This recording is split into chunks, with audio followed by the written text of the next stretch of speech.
Hello there, Grand Rising. I'm author Aurora Solara, and I'm an avid reader.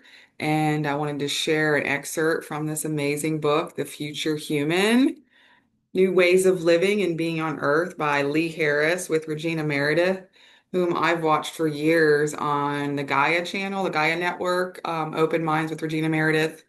And she has a YouTube. I love her. And then the Z's. I follow the Z's. He channels the Z's and he's been channeling this consciousness for many, many years. And I'm almost finished with this book and it's good stuff. One that really stood out was talking about COVID and the virus and what came through for that. Here we go. So Regina says, thank you for that because that's how I have seen it over the decades that in the origin of our species, we were all developed with certain capabilities and understandings and features that were ultimately to be blended together to get the strongest out of each of us. Are you saying that potential was blunted? And the Z's.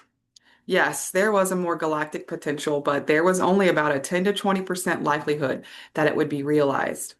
Everybody involved knew that there was an awareness of the risk. But when you hear things like there is a group that has limited the development of humans, your mind imagines that there's a big fight and that at the end the light comes through, but not before a lot of devastation. That's programming. It's the way you have been trained in part through your movies, as we mentioned earlier. You have been programmed to think that you can win, but not without lots of suffering, destruction, and devastation. And that's a lie. It does not have to be that way energetically.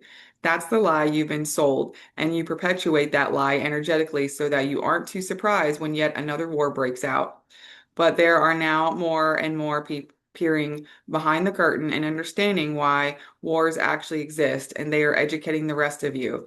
That's their role on the planet.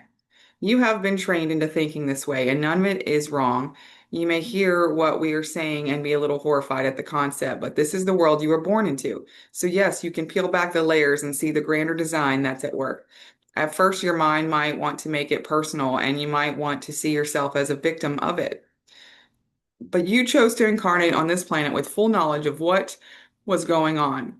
That's what we're trying to get through to you. For us, these are not necessarily alarming topics, but they are how we understand the universe to be. But we have to be somewhat careful that any information we give you pertaining to this keeps you in a higher and empowered frequency rather than sending you into a more likely frequencies you have been designed to spiral down into. You were speaking to us in the prior conversation about the recent virus on Earth. That is a prime example. There was a virus experience, but the virus experience itself was so minimal compared to all the warlike energy that was run around it, the way that people were encouraged to turn against each other. They focused on justifying their choices around the virus, when what they should really have been focusing on is why has the world gone into such a very dark place? Why has the leadership suddenly changed? Why are there suddenly these new divisions and rules and regulations that certain people say don't make sense? And why are those people very quickly getting silenced? That is where the attention should have gone. But because of fear, fear of survival, fear of death, and a level of compliance that is interwoven into the fabric of society that not everybody has yet woken up from, almost everybody behaved the way they were told to behave.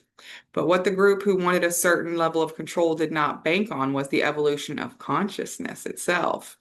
Consciousness always finds the light. Consciousness always rips the window open to let more light in. And even if other attempts go on in the coming years, like what you just saw a few years ago, and still to this day, the ripples are with you. Consciousness will continue to evolve and the light will continue to pour in. But this would not have been possible 10,000 years ago. You are now at a point in your cycle of evolution that this is inevitable. It goes on to say that we will tell you that the origin of the statement, no pain, no gain, in the exercise or fitness world did not necessarily carry a heavy or damaging energy. It conveyed the truth that if they wanted to gain muscle, there was going to be some experience of pain. But like anything, words can be co-opted. It's the true that life is challenging for all of you. It has its ups and downs, but what is not true is the suggestion that suffering is inevitable.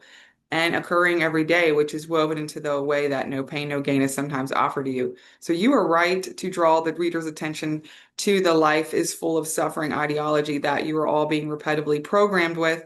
Also, not all, but many of your organized religions are interwoven with this idea of suffering and sin and judgment and punishment. And in many cases, light or grace is seen as some distant force that you yourself should not or not allowed to have contact with. The programming runs deep and wide in many different areas of life. Pretty powerful stuff in here, and I have to totally agree with what's being said here, and I've always thought this way. So, highly recommend going and buying or see if the library has it, The Future Human. Thanks for listening.